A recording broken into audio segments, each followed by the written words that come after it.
From the Virginia Audio Collective at WTJU 91.1 FM and Brown College at the University of Virginia, this is Symposia.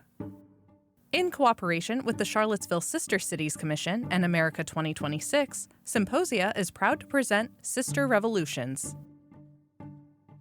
I'm Benjamin Bernard. And I'm Sage Tanguay. So with last episode, we finished up our trip to Besançon and our journey through its history, from the conquest to the revolution. And we hope you can see why 17th and 18th century French history really is interesting, it matters, and maybe makes you want to go visit. But now it's time for us to turn our attention to the other half of the sister city relationship, right here in Charlottesville, Virginia. To start things off stateside, we should probably mention that the semi-quincentennial is just a couple of years away. That's right, we're hitting the 250th anniversary of Thomas Jefferson's Declaration of Independence from 1776. A lot of the conversations starting to move us towards 2026, to this big anniversary, are really interested in thinking about national narratives of revolution. Part of the impetus for this project was to start to think about, well, how can we talk about this on a local scale? What are the issues that come up in terms of our own local identities and particularities? One of the supporters of this project to that end has been America 2026,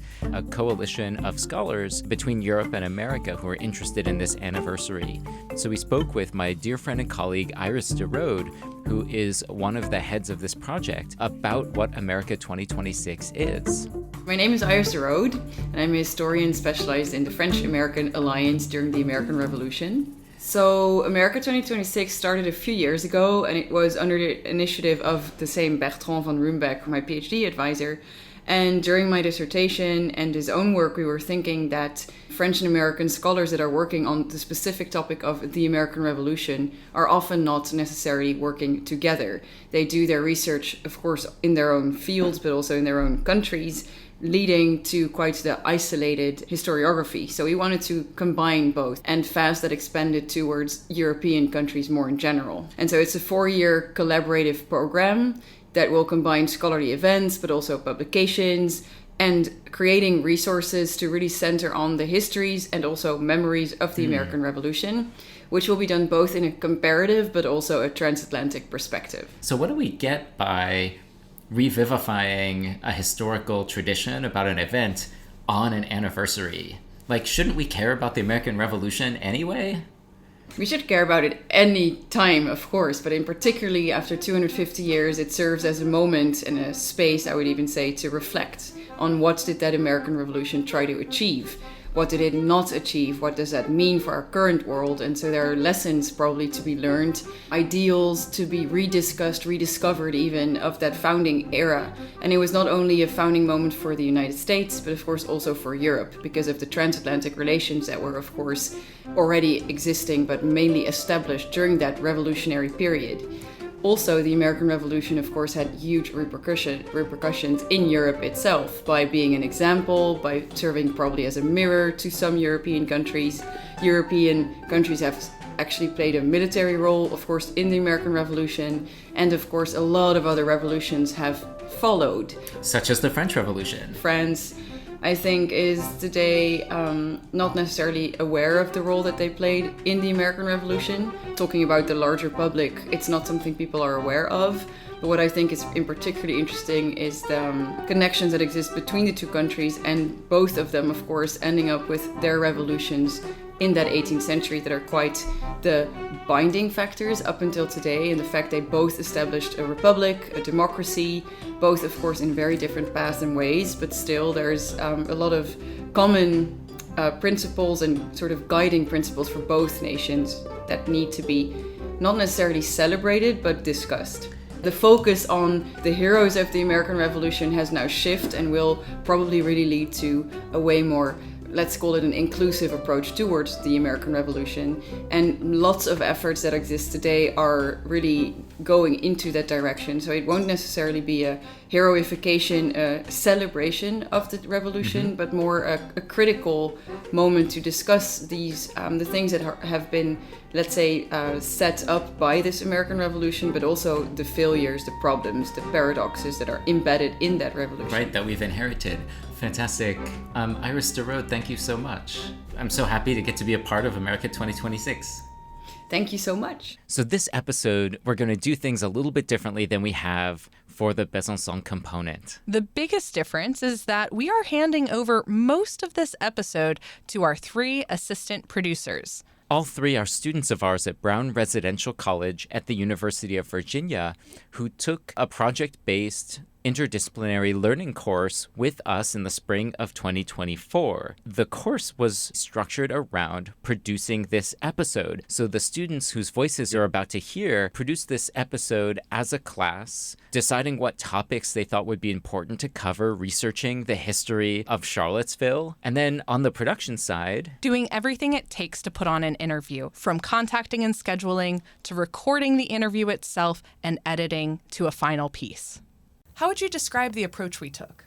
Well, I would say that our episodes in Besançon were largely chronological. This episode is going to be more thematic. Our 3 students and their 3 interviewees are especially interested in the history of race in Albemarle County and in Charlottesville and how that impacts our community today. Charlottesville, in a lot of ways, is like a history factory. It has some incredibly rich and robust institutions and conversations around its own history. I think that's especially true since 2017, after a rally of right-wing white supremacists called the Unite the Right rally that really made a mark on the history and the sense of community here. But we know that just 3 voices is not enough to get a full sense of the history of Charlottesville. There is so much more work to do leading up to 2026 to tell other kinds of stories. So rather than present my view and Sage's view on this history in a documentary mode, we're more interested in capturing a kind of snapshot of the state of conversations happening in our civic space in Charlottesville. What do things look like right now in terms of how people are grappling with the historical memory of this period? So we're going to sit back, relax, and let our students share what they found about the experience that Charlottesville had during the Age of Revolutions. My name is Emily Hemlinger. I'm a second year studying history and English poetry. My name is Brennan Muller. I'm a second year studying computer science and French. My name is Laura Howell. I'm a third year studying global sustainability and religious studies. When you drive into town, we're a world-class city. You see the sister city sign, and then all the signs have the 3 presidents on it, right? It's still our brand in a way, this imagined, we're the center of American democracy. Yeah. But we've done it in a very, it's cartoonish, right? That we've eliminated all the complexity of American democracy. That was Kurt Von Dack during our interview about Charlottesville and the Revolution. Kurt is a professor in the History and American Studies departments, an assistant dean at the University of Virginia, and his work focuses primarily on the difficult history of UVA. For us, that means that he provided a unique perspective on the forgotten participants in the Revolutionary War and the success of their descendants. So we're kind of at the pale of settlement as we're heading into the revolution. This is not quite the frontier, but it's sparsely populated. Charlottesville is really a hamlet as you enter the revolution, right? It's kind of a strange place. Okay. While we might not have been the most important place in Virginia, our strategic position in the center of Albemarle County can't be ignored. The culture of Charlottesville is an important contrast to the coastal cities more well known in this story. Here's Kurt setting the scene for the conditions of free Black people in Charlottesville before the Revolution, and Black people's participation in the war at large. When almost everyone who is Black is held in bondage, 300 free people of color don't threaten the social order in any way. And so they are able to, through that, right, make these claims, kind of quiet claims to something we would recognize as citizenship. And they're very good at carving out space, informal space, right? It's not often legally recognized, but that allows them to function in some way as, again, free neighbors who are recognized as such. There are only 6 or 7 that we can identify, which doesn't sound like a lot, but you're at a point where there are only 300 free Blacks in the entire county, where 98% of people of color are held in bondage. So there's a handful, but this is common across the state, right? There are thousands of enslaved and free people who participate in the American Revolution, and it's For enslaved people, participating in the American Revolution on the American side is either forced conscription as an enslaved person, or there's a bargain made where the result of your individual work may lead to you being recommended for freedom. Free blacks participate because they have an economic and social stake in, right, they often own property. They're staking a claim to citizenship by participating, and you see that in looking at how a few of them who after the war apply for pensions, right, are claiming that as a way to sort of claim we're members of the community, we're American. Let's zoom back out. I asked Kurt about the larger impact of the revolution, especially on these black soldiers. The revolution, I think the key change is, right, these ideas, this is the Enlightenment era ideas, the rhetoric about right, freedom, citizenship, happiness, those ideas coalesce in a way, and you see this, it's not just enslaved and freed people who grab on this, right? White people during the revolution do the same thing. Unmistakable again, right? Enslaved people and free black people are everywhere in the American colonies. Shockingly cosmopolitan, right? They are, even if they can't read and write, they know what's going on, they understand the import of the moment. And I think that's why you see free people who already have freedom, right, stepping into Revolutionary War service and trying to side with the American cause as a way to, right, strengthen their claims to citizenship. Wait, but how much of this happened in Charlottesville proper? For a small town, we still had a good amount of drama. Beyond the free black soldiers that traveled the nation fighting for independence, we also had one dramatic wartime moment of our own in Charlottesville.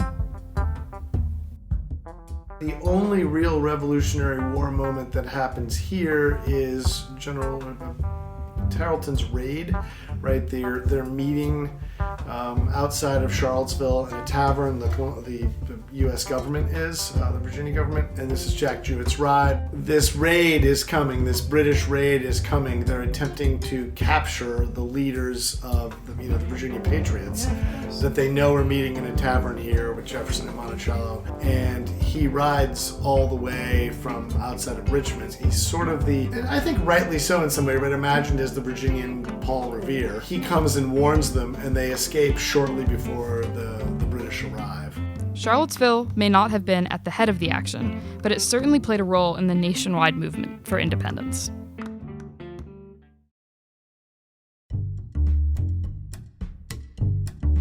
Let's now hear from Brennan, who wanted to know more about people in Charlottesville today who feel connected to ancestors in the Revolutionary era.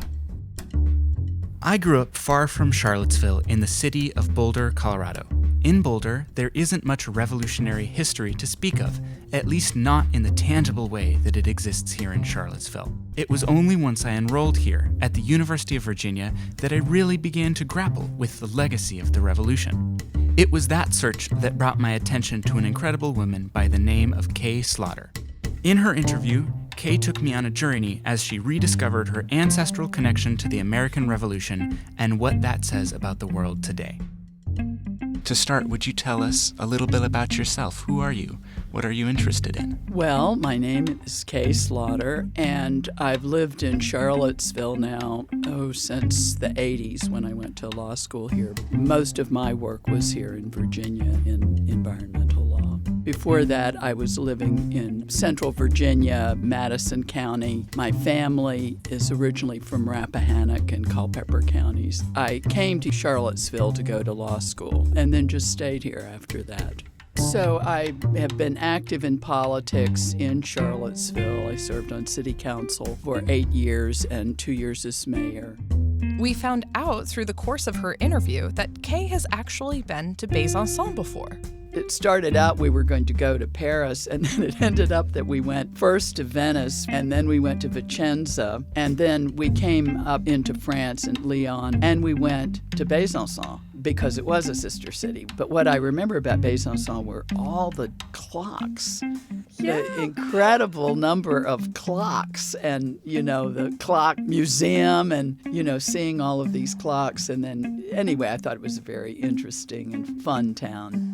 I asked Kay Slaughter what connection she had to the American Revolution. The first thing she told me was that she had an ancestor, Philip Slaughter, who had fought in it alongside an enslaved man named Spencer. Throughout my childhood, I'd always heard of Philip Slaughter. That was one of my interests in history because my father would talk about this revolutionary ancestor, and he knew from written records the battles he'd been in. Philip had recorded much of his experiences, but only when I began in the 90s, maybe the 80s, to corroborate some of the stories, I began to find these references to Spencer and that he had accompanied Philip in the Revolution. And it occurred to me then, like, wait, he was in the Revolution, this man Spencer. And at that time, I never had heard of any African Americans who'd been recognized. Have you ever heard of the slaves who fought in the American Revolution? No, I haven't. I know a little bit just from my time as a history major. Mostly that when it comes to the agency of these slaves, a lot of them would flee to British lines in order to attempt to gain freedom. You don't really hear as much about, like, the slaves that fought in the Revolution on the American side. I had never heard of slaves fighting in the American Revolution until I talked with Kay, who told me about Spencer. She talked a little bit about trying to get Spencer recognized. This is something that was really important to Kay. I met an African-American family who knew that they had some connections to the Slaughters right after the Civil War, and they did have one ancestor they traced back to having been enslaved by one of Philip's children, his son. But eventually I found out they went back to Spencer. So that was very exciting to find that this major person was also a major ancestor of this family that I got to know in the present. And I started tracing that and writing about it to some extent. Since that time, I've been in contact with different groups like the Sons of American Revolution and the Daughters of American Revolution, trying to get Spencer recognized. If you've never heard of the Sons or Daughters of the American Revolution, here's a brief explanation. Each of them wanted to recognize their revolutionary ancestors. They would have celebrations of different anniversaries of the Revolution. They wanted to commemorate the Revolution, American Revolution, and bring that history forward, and also commemorate the people who had fought in it and tell the stories. So for many years, what people would want to do is they would want to join their local chapter. You would send your information in and say, I'm the daughter of so-and-so, and he was the son of so-and-so, and try to trace back to who your revolutionary ancestor was. The ancestors themselves, like Philip Slaughter, would be called a patriot. They were the patriots. Sage, you wanted to know how Kay rediscovered this story. Why were you so interested to learn about Kay's methodology?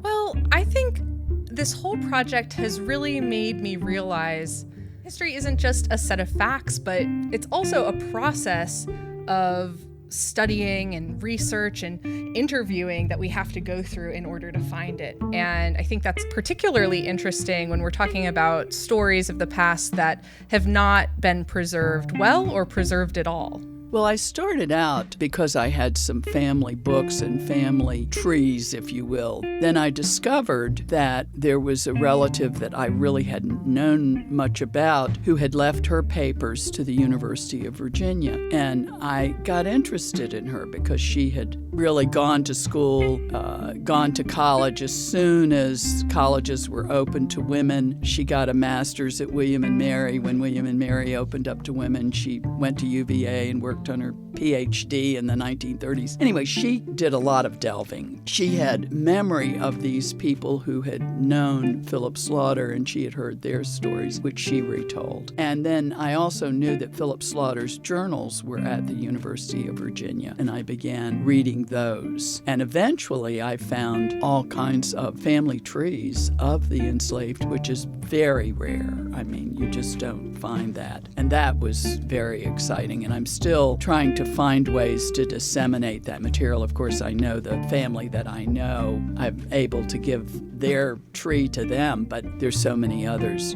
how to get that information out. To sort of follow up, I would imagine it might be more difficult once you started looking into Spencer to find like the same level of historic documentation. Yes, it is. And that's the whole thing. He did not get a pension, so he's not on the rolls of the Revolutionary Soldiers. I mean, you could go and look and see that Philip Slaughter, and they have his service and all of that. You know, there are records about them, but there isn't about Spencer. And I keep finding new little bits of information. Like I suddenly found that William and Mary had portions of the journal, and they really were literally half of the page was missing. So why does history matter? You have to learn history or else it will repeat itself. But I think history is also important because it teaches us something about who we are and where we came from, and I think that's really important. So I think it's interesting that Laura brought up the phrase that history repeats itself, because I've written quite a few essays about how history rhymes quite often. We can't necessarily tell when it's repeating, like exactly, until after the fact, but in the moment you can notice those things that are similar enough that they sound exactly the same. And I think that on a purely humanitarian level, knowing about the mistakes that we've made in the past and the things that have happened in the past can make our current lives like more peaceful and just more morally positive. And on top of that, I think there's a lot of personal cultural significance to knowing about what has come before you. That's really well said. I really like your emphasis on creating justice through knowing history. As a history professor, I tell people that I think history operates on two levels, the sort of inner micro level and the macro social level, for what it's worth, right? That we use history to improve our kind of individual self-understanding, to make yourself right with yourself. On the other hand, it's a knowledge that also leads to empowerment and creating social change through being informed, through creating our own narratives. Why is it important to you that we continue to study history today? Well, I think it's important because we keep learning more about history. You know, I learned more than my parents knew, say, about the Revolution or even about this personal story. I just think that all of the history needs to be told. I'm very distressed by the efforts in some parts of the country, you know, to say we can't talk about certain things in history. We learn from the history, you know, we learn from it. And yes, I have ancestors. My ancestors were enslavers, but I'm not, and I'm trying to learn from it and understand how some of the problems that have developed over the years, you know, have come from our history. And I think if you start really tracing back our history, our politics, you see some of these things repeated. But it was that kind of thing that you just began to see and be more aware of something you just took for granted. And I think that's how we all live. There's so much in our lives that we take for granted, and until someone challenges it, you don't really see like, oh, maybe there is another perspective about this. And do you feel that by studying history, we can start to challenge those assumptions we have? Yes, I do. And you know, our history books when I was a kid were really deficient in that way. Like with the Civil War, they discussed all the battles, but they really didn't. It didn't ever say that slavery was a cause of the Civil War. You know, that's just ridiculous. So that got me thinking, what is the legacy of the American Revolution?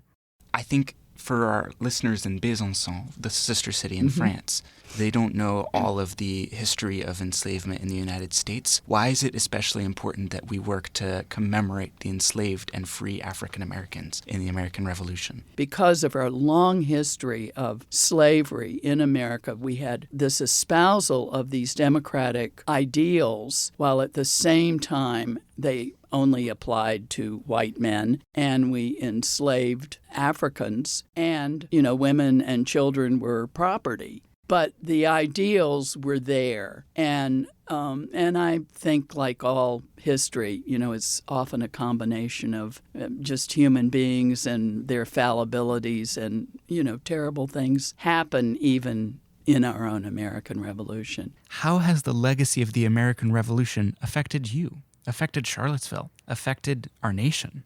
I think that's a question that gets at a lot of the very common themes that we'll be talking about throughout this episode. I think the impact and the influence of the Revolutionary War in Charlottesville specifically is something that's maybe not talked about as much as is acting in our city today. I also think that the way that the revolution played out has very much affected how our entire government works.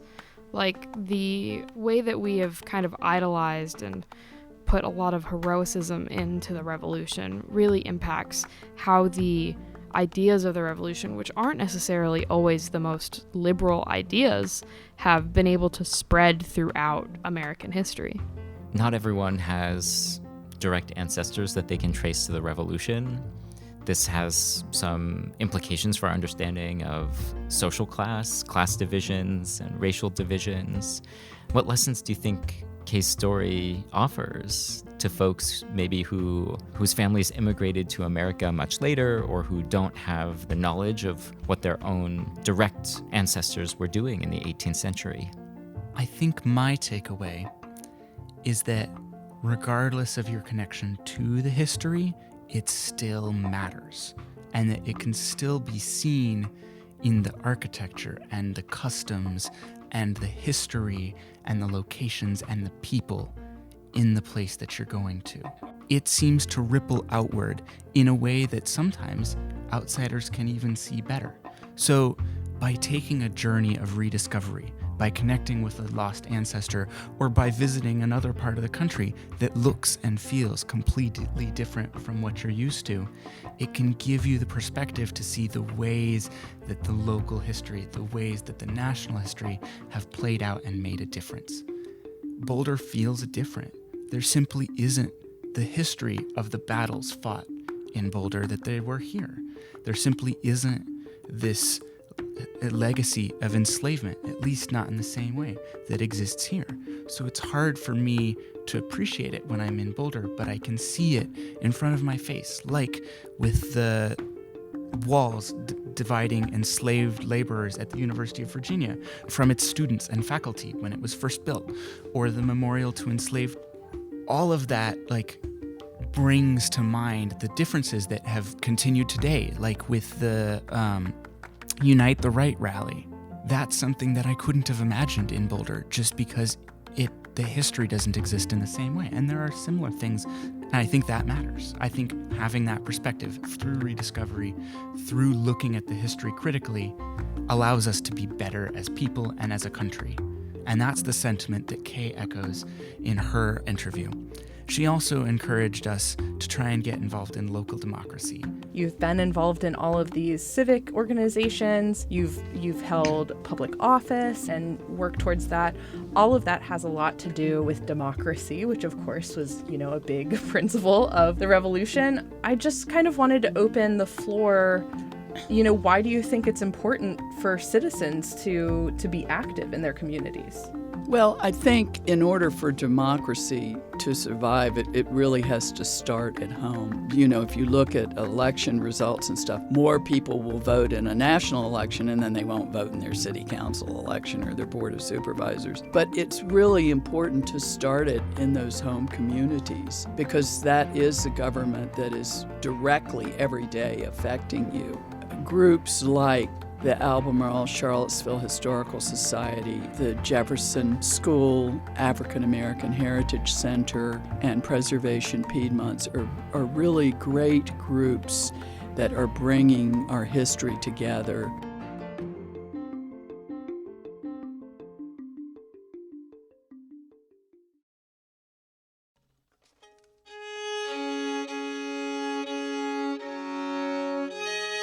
When you think of revolution and both French and American history, you may not think immediately of music. If you do, you probably think of the beating sound of war drums or a dancing piece played at the ball of the upper class, perhaps even one taking place at Monticello. What often gets overlooked are the people playing those instruments and the story of exactly how they got there. We sat down with David McCormick to hear the music and the stories of Charlottesville in an age of musical reimagining and revolution. So this is called Lafayette's Quickstep. So this is one of the pieces that was composed for Lafayette's visit to the United States.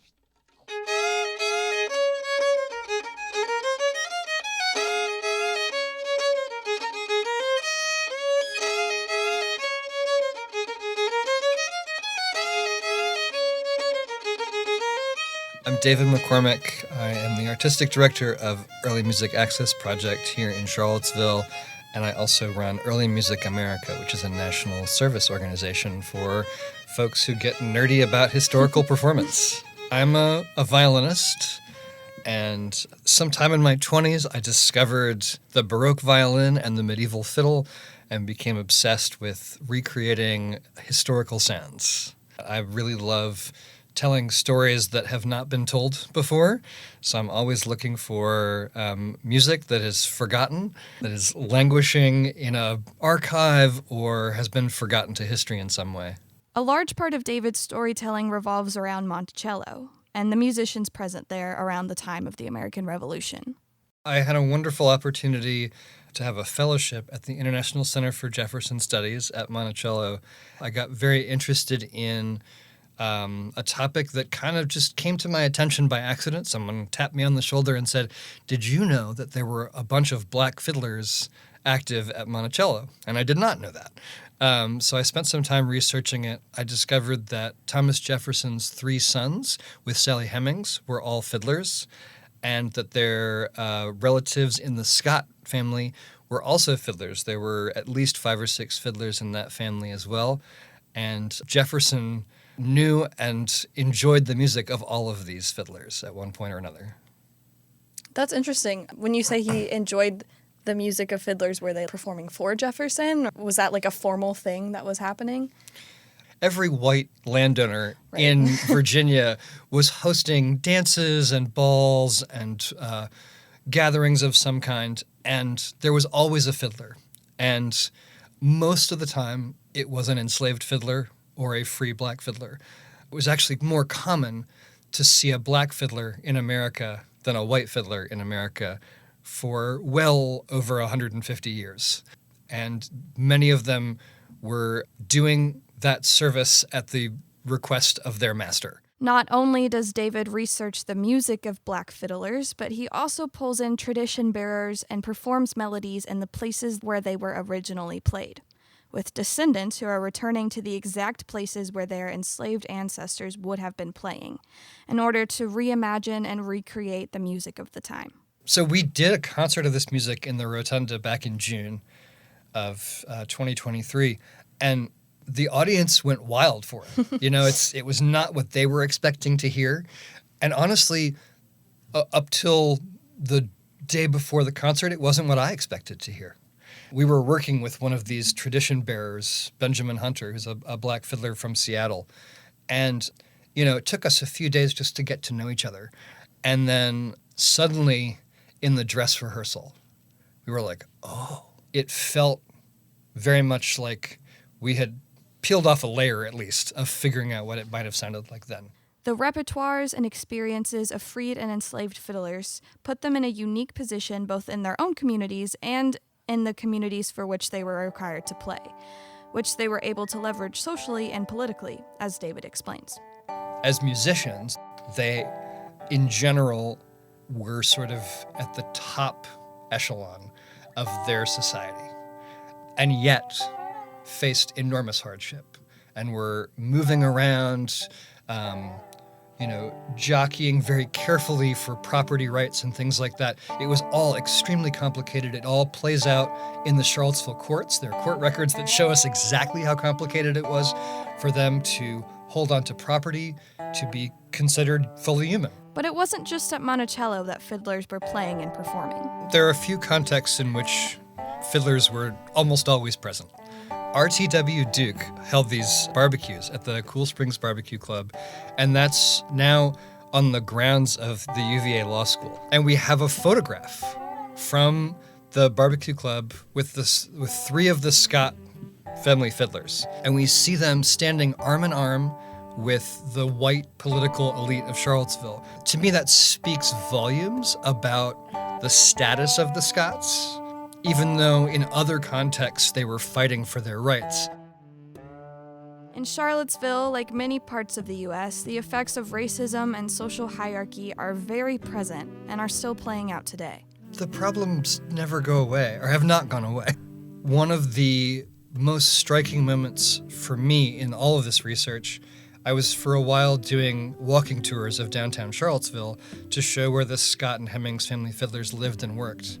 And where Timberlake's drugstore is now is where Eston Hemmings and his wife used to live, and they had a wood shop next door. So we've got, if you go way back in history, you've got Eston Hemmings living in that spot, struggling to survive, being sort of harassed to not be in Charlottesville because he was a freed slave. And then you've got Timberlake's drugstore, which is over 100 years old. In its early history, would not have allowed black patrons to the door. And then that cross street is where Heather Heyer lost her life during the 2017 Unite the Right mess. And so there's this resonance that travels all the way through time in that one spot in Charlottesville. I stood there and wept one day when I realized what that spot meant to Charlottesville.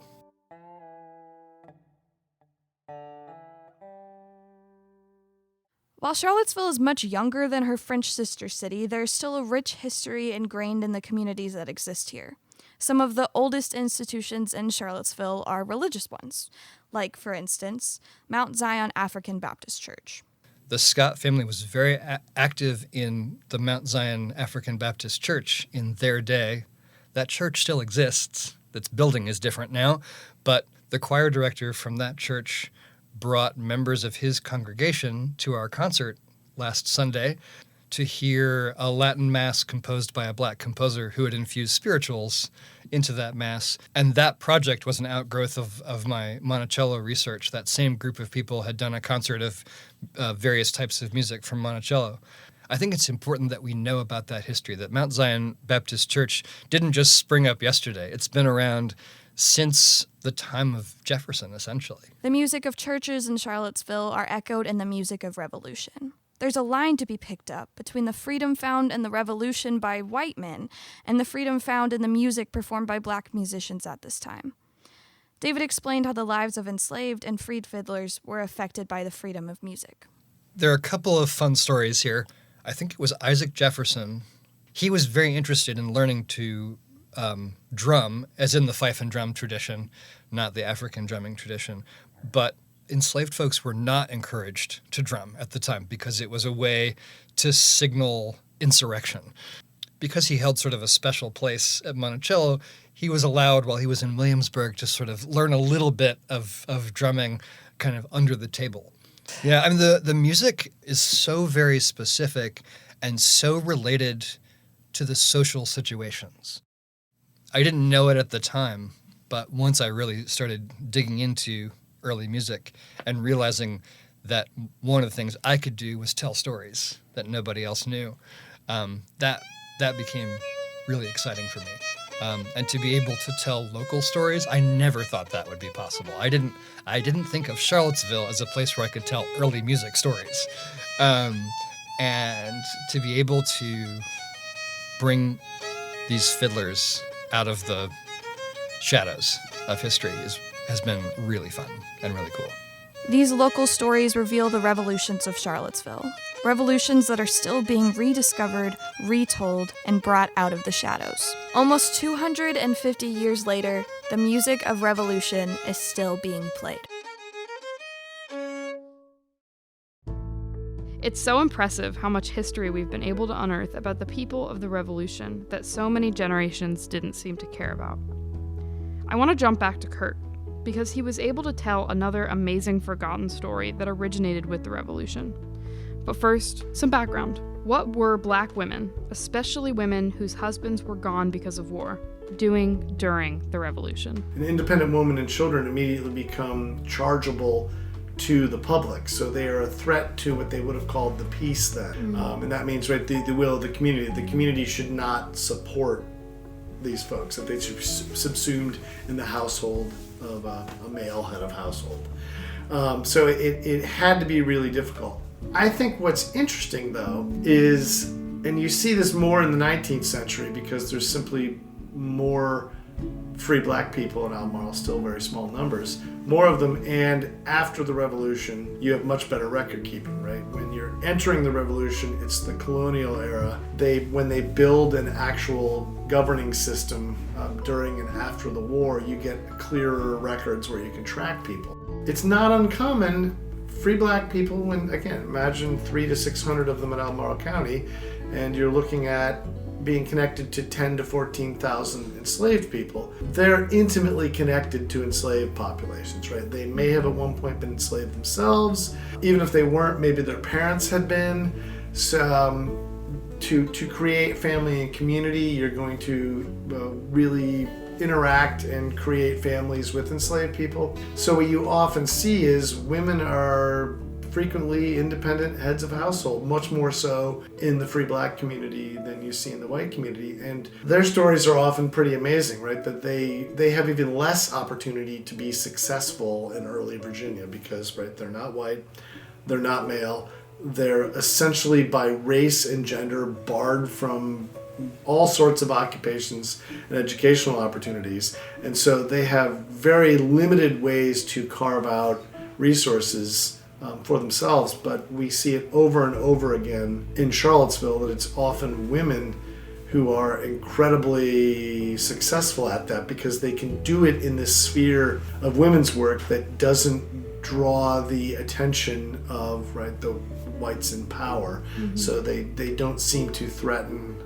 the white community in the way that perhaps a very successful, wealthy black man might. And successful they became. Let me tell you one of the coolest examples Kurt spoke about. The Barnett family is the family that really comes to mind, that they first enter the record in the early 19th century, but you can trace several generations, and they live on the edges of polite society because, right, they simply don't have that access. And what we see is Fanny Barnett, pretty clearly as a teenager she's probably a prostitute. And this, when I talk to students about this today, this sort of makes them gasp, like, oh, it's terrible. It is in some way, right? To be a prostitute is an evidence of, right, just how marginalized you are in a community.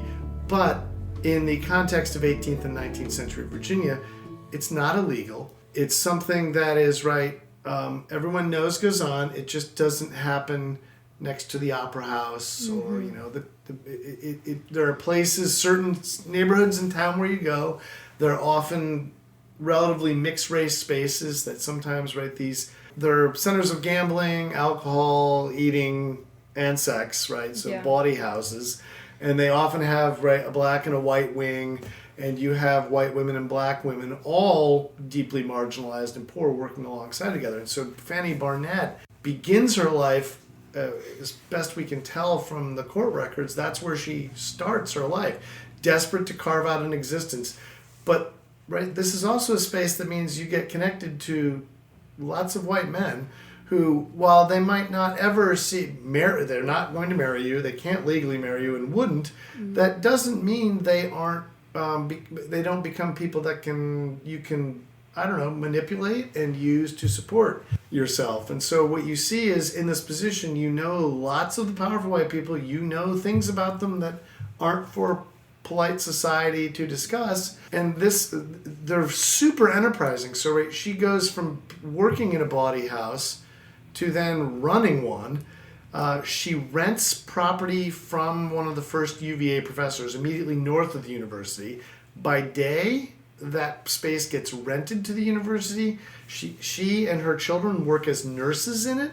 And it's a space where they allow the handful of students in the medical program to practice on the local population, right? So they run it as a medical clinic, and there are nurses in it. At night, the students leave. It becomes a brothel. So this is incredibly like lucrative and enterprising. And she builds incredible wealth. And when we get to the Civil War, well after the Revolution, right, she and her daughter have amassed quite a bit of wealth, and they are often buying up, and I find this, just the irony of this is amazing. They buy up, coming out of the Civil War, property from all the enslaving planters who are now basically in receivership because so much of their wealth was tied up both in enslaved people and in the value of the land, which was tied to enslaved people doing the work. And when that's destroyed, this woman has thousands and thousands of dollars at her disposal. Wow, she's so cool. And I think Kurt gets to the meat of these stories as well. All of them, all the way back to the revolution, men and women, what they are demonstrating is they live in a society that insistently devalues them every day because for the women, both their color and their gender, they're deeply knowledgeable about the legal system. They are incredibly litigious, right? That's how we know about them. And who does this? People who are citizens exercise their citizenship rights. I think that ties into our stories, especially Laura, of Black people in the South living and making a living in all the ways that they could in order to gain success for their descendants. I want us to zoom out one more time and think about the revolution as a whole. We all know it in the US as, obviously, a very important event, but there's this film of hypocrisy that can be seen all over the rhetoric of the revolution, especially when you're thinking about the millions of women and enslaved people who were living in America, participating in the revolution, and came out of the other side with no real freedom or independence to show for it. I asked Kurt what he would want people in Besançon to know about the revolution. I think what gets missed is, and that some of this has to do with the way we in America remember it. We see it as a heroic resistance to, the British Empire, as a radical experiment in democracy. But in many ways, it's actually, a conservative property holders revolt against the power of empire, there's a pocketbook argument lurking under all of this that I think, and you have to remember that. And what I like about Charlottesville is, in a way, with Jefferson as one of the kind of intellectual architects of this era, and here in Virginia you have the conservative people who invent the language of Enlightenment revolution, but in the service of what's in some ways actually a deeply conservative revolution. So, and I think that speaks to what we were just talking about. There's this push and pull at all times. There's this conservative element. We are very caught up in the United States in ideas about property, and that includes human beings. And that property piece is deeply conservative, That we are about individual rights and property. But in doing that, we have to define the individual as not a subject, but as a citizen.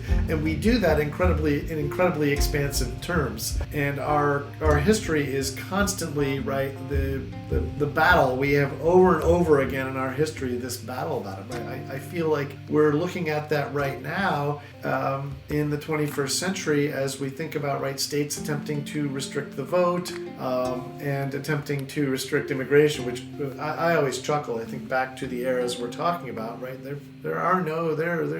there is no wall. There is no law about immigration. People come, people go. We don't imagine America at that point as being that way. There are two traditions that come to mind in history writing about this period. There are the very optimistic liberal historians who point to this moment and say this revolutionary framework for citizenship, for rights and the right to have rights, and revolutionary values of liberty and equality, that this provides an enduring and durable framework for progressively including more and more people in the scope of equality, for instance, who were not included, as you rightly point out, Emily, during the period in question. And a second tradition, more radical, that points to the inadequacies of the revolutionary system that resulted from this period, and to say that, the Electoral College, for instance, will never sort of optimize felicity without equality, And so the question becomes, do we look back on this period as one of missteps or mistakes that were limited by people's capacity or historical conditions at the time, or do we look back on it as the moment when Charlottesville and America became what they are? I think Kay said it really well when she said that for all the good in the revolution, it was ultimately people at the end of the day, with all of their fallibilities and idealism combined together. It was a moment in history like any other, good and bad. It just happened to shape the future in large ways that we still experience today. And that's why it's remembered as a turning point, both for good and for bad. David described it as the good, the bad, and the ugly. And I think it's really important to hold all of those things together. And I think that's why it's so important that we're sitting here having these conversations and telling these stories. I feel like there's a lot more of a negative perception of the French Revolution that is almost being reversed at the same time that there is far more criticism of the American Revolution today. Yeah, and I thought it was interesting that earlier you brought up the walls of UVA and how they separated these people who helped keep the university running from the people who were profiting and enjoying that place. Because it kind of reminds me of this idea of building a wall, especially in this nation, where the way that the U.S. survives and profits so much is by having these nations that they can get labor from and that they can get people from. And the fact that we're disrespecting them in this way really just goes back to this idea of history rhyming and what our descendants will be thinking when they look at our building of yet another wall. And I think this circles back locally into how Charlottesville has decided to remember itself, which Kurt covers really nicely.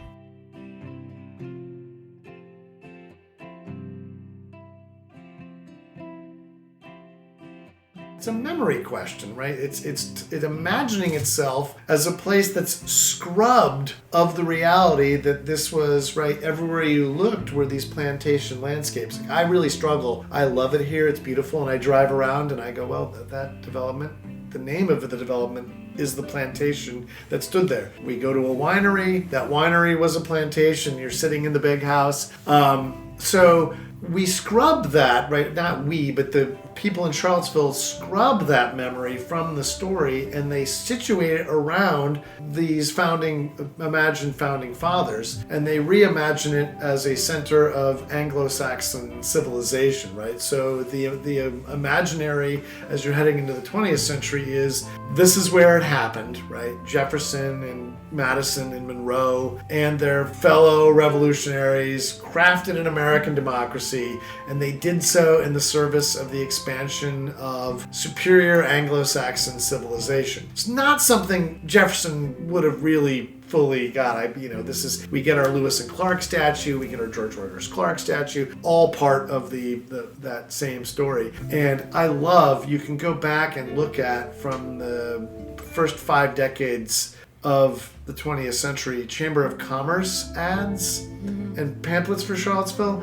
and they fit this mold very like, oh, come look at the beautiful mansions, see the manicured landscapes, visit the homes of presidents, ride a thoroughbred. That's the image they're very actively selling, right? It's one that really stretches, I think inadvertently. In 2019, they ran a civilization ad campaign with a bunch of white people clinking a wine glass. Again, you can't really see the background, but it's a plantation winery. That was immediately shouted down and became more to see. They fixed it. But I was really stunned when I saw that this is this really late 19th to today memory of Charlottesville. We can tell all those stories, right? UVA is the Enlightenment University. Yes, these amazing founding fathers who created this expansive idea of citizenship, right, wrote those words here in town. But we're also, right, the center of concentrated slaveholding. We're the center, in a way, of the ideas about states' rights and about Anglo-Saxon civilization.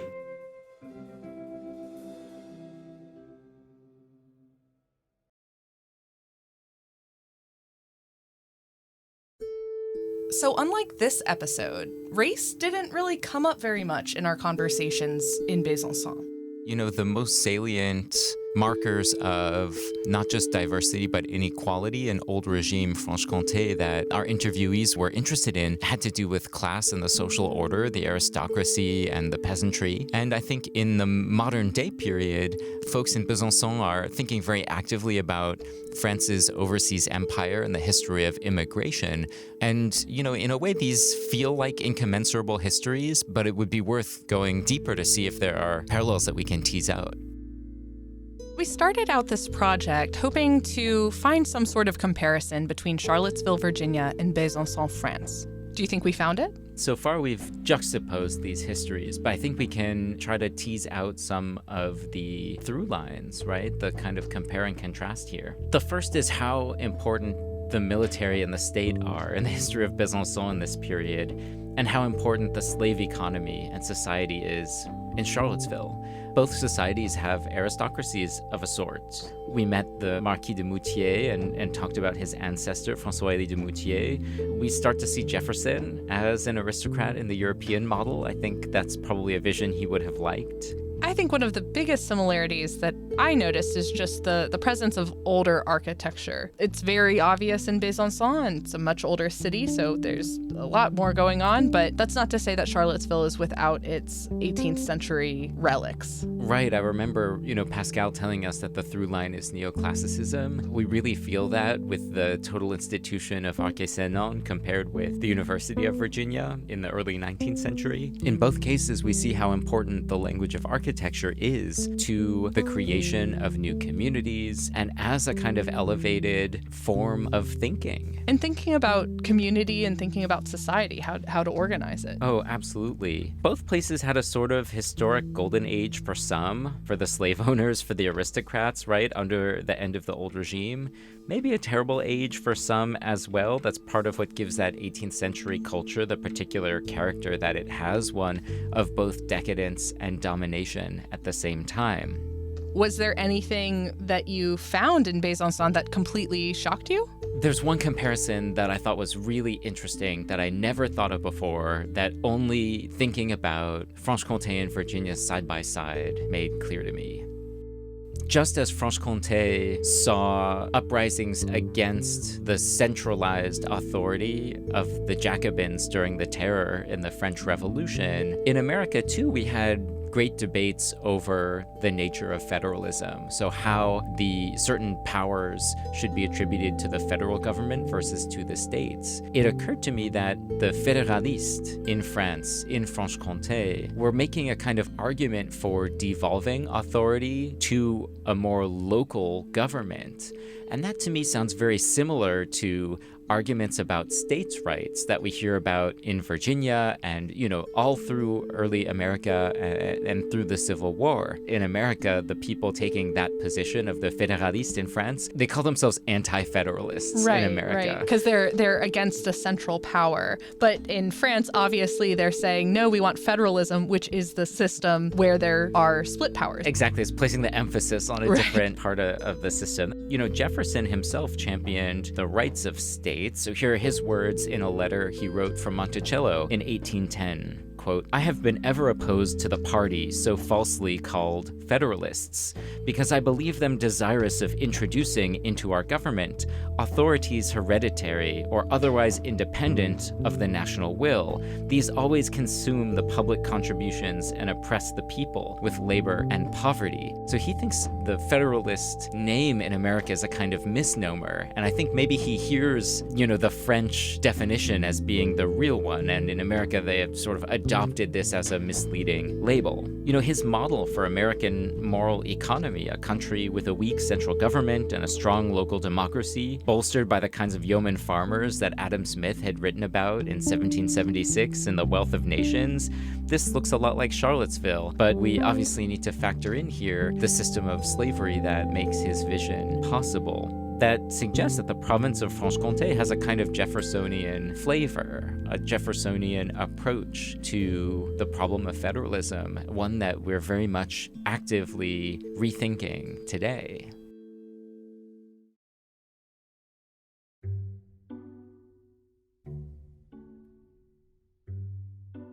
If you have made it this far into Sister Revolutions, thank you. You are amazing. You've made it through the equivalent of a decent chunk of a college class. If you've enjoyed this limited series of Sister Revolutions, please like and subscribe Symposia and let us know what you thought. You can leave a review wherever you listen to your podcasts, and we hope to see you either in Charlottesville, Virginia, or Besançon, France.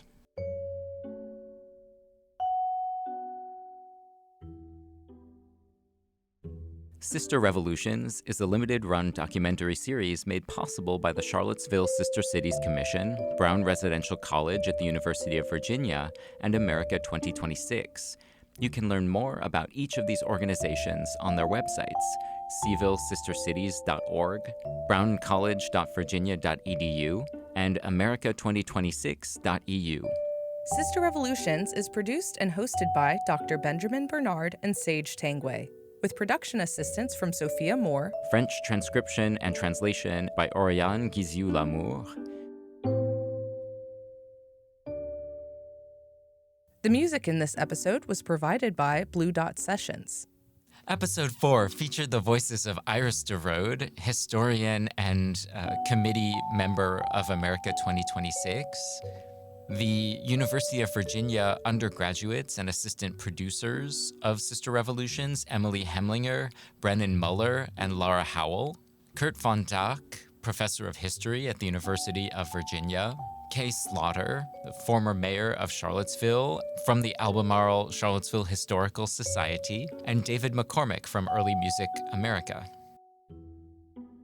We'd like to extend a special thanks to Elizabeth Smiley of the Charlottesville Sister Cities Commission, Ben Larson of WTJU for running sound at our launch event, Bertrand von Rumbeck of America 2026, Professor Ari Blatt, Chair of the University of Virginia French Department, Florent Verrier, Head of International Relations for the City of Besançon, and Hugo Tudik, Associate Director of the University of Chicago Center in Paris. Sister Revolutions is hosted by Symposia, a production of Brown Residential College at the University of Virginia, and the Virginia Audio Collective at WTJU 91.1 FM.